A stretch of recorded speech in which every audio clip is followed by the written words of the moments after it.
Struggling dad returns extra change at Dinah. The waitress is a billionaire testing honesty rain drizzled against the foggy windows of Rosie's diner. The kind of place where the coffee's always hot and the pancakes taste like Sunday mornings. Inside, the booths were worn but clean, and the jukebox hadn't played a new song since the 90s.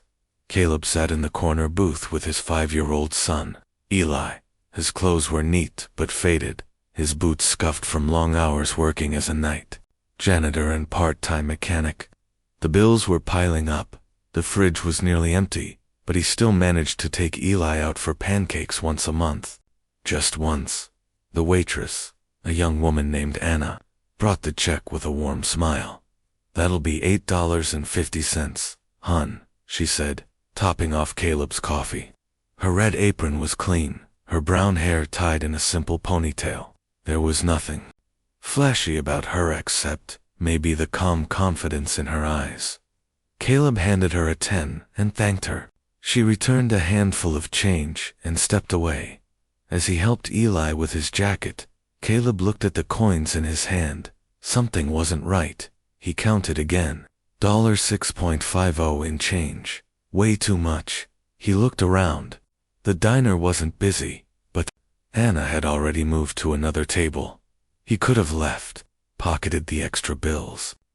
He needed every cent, but instead, he stood and approached her gently.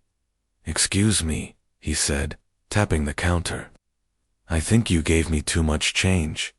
Anna looked at him, silent for a moment. She glanced down at the tray and did a quick calculation. "You're right," she said softly. "That's honest of you." He smiled awkwardly. "Can't teach my boy to be good if I'm not, you know?" She studied him for a long moment, too long for just a waitress. "Mind if I ask you something?" she said. Sure. If you found a wallet on the street, no ID, just cash inside, what would you do?" Caleb frowned. "Well, I'd probably turn it in to the police, or wait around to see if someone came back. It's not mine, plain and simple." Anna smiled slowly, like she'd heard what she was looking for. She reached under the counter and pulled out a sleek black tablet, tapped the screen. Within seconds, a black car pulled up outside the diner. "I think it's time I told you something," she said. "My name isn't really just Anna. I'm Anna Langford. My family owns Langford Holdings Real Estate. Tech, renewable energy. I came here undercover this month because I've been looking for someone, honest." Caleb blinked. "Wait, what?" "I've been watching people's choices, how they treat others, how they behave when no one's watching.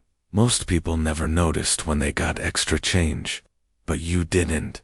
You gave it back." She stepped closer, her voice warm and steady. "I want to offer you a job." Caleb's mouth opened, then closed again. "A job. I'm building a local initiative, property maintenance, small-scale infrastructure repairs. We need someone who works hard and leads with integrity. You'd be paid well, with benefits." And Eli, she smiled at the boy now hiding behind Caleb's leg, would never have to worry about pancakes again. He stared at her. "You serious?" Anna laughed. "Dead serious. You passed the test most people didn't even know they were taking." Outside, the rain stopped.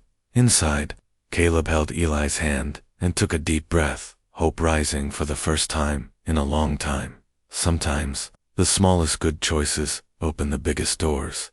Caleb sat back down, still in disbelief. His hand rested lightly on Eli's shoulder as the boy sipped the last of his chocolate milk, completely unaware of how life had just changed. Anna sat across from them now. Her demeanor shifted. The humble waitress mask was gone. What remained was confident, sharp and kind. Billionaire or not, she didn't wear it on her sleeve. Caleb finally found his voice. "Why me? You could hire anyone with a resume. Someone in a suit, college degree." Anna smiled. "You're right, I could. But people like that walk into interviews knowing how to say the right thing. I wasn't looking for someone who looked good on paper. I was looking for someone who lives good, even when nobody's watching." You didn't hesitate to do the right thing even when I could tell things were tight for you. She leaned forward. That's integrity. That's leadership. Caleb looked down at his calloused hands. I've made mistakes in my life. Took some bad turns. That's why I work nights and sleep in my truck some days. I try to do better now. Especially for him. Anna followed his gaze to Eli, whose face lit up at the sight of a toy truck on the neighboring table's edge. Doing better is what matters, she said. You're the kind of man I want leading my new program. Real people helping real communities. Caleb shook his head slowly. This is unreal. Believe it, she said. Then, after a pause, I've got a house out near the lake I barely use. 2 bedrooms. Quiet. You and Eli could stay there for a while rent-free, just until you get on your feet. His eyes widened. You'd do that for us. Anna looked at him with steady sincerity. You've already earned more than most people I've hired with 6-figure degrees. I believe in paying goodness forward. Let me do that. Tears welled up in Caleb's eyes, but he blinked them away. You have no idea what this means. I think I do, Anna replied, her voice soft. Just then, a man in a suit entered the diner. He gave Anna a slight nod. Car's ready.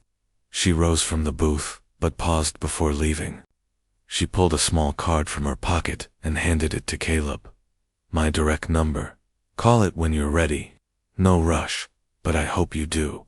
He stood, holding the card like it was gold. Thank you. Really, thank you.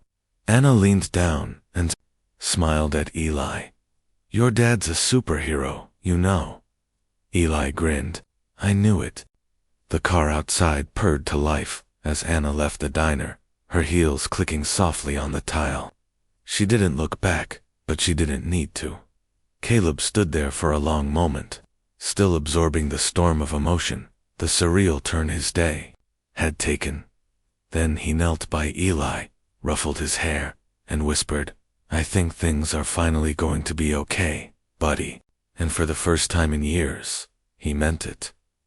1 month later, the house by the lake was everything Anna had promised. Clean, quiet, and full of light. Caleb had started work 2 weeks earlier, managing a team of local workers, repairing low-income housing across the county. He wore a company polo now, and he had a full fridge, a real bed, and Eli had his own room. Every Friday, Anna dropped by to check in, but last Friday, she stayed for dinner. And this Friday, she brought ice cream, and as the sun set over the lake, Caleb watched Eli play on the porch with his toy trucks, and he smiled at Anna sitting beside him, shoes off, hair down, laughing freely. What's funny? She asked. I was just thinking, Caleb said. All this started over a few dollars and change. Anna nodded. Funny how life works. And they sat together in the fading golden light to lives that had crossed by chance, forever changed by one small, honest act.